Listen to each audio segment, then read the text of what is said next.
In one tragic example, Randy Bass, an NPB legend, had to return to his home in Oklahoma in the middle of a season to take care of his son, who had a brain tumor.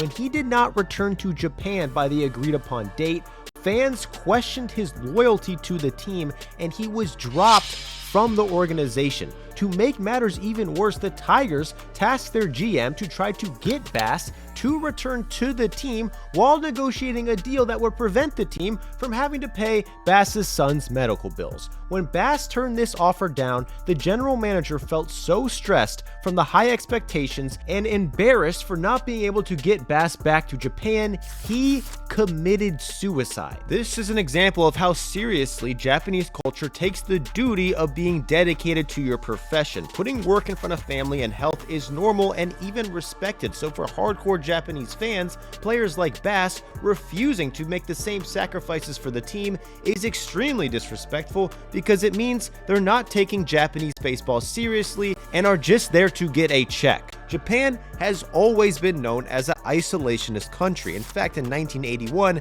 a study found that 64% of Japanese people didn't want to associate with foreigners. When Leon Lee came to Japan, he was forced to sell his Mercedes because the team banned players from driving foreign cars. And a trade war and rising tensions between the US and Japan in the 80s made things even worse for American players, who often complained that despite their great numbers, it felt like the country and league were actively rooting against them. And in some cases, this was actually true.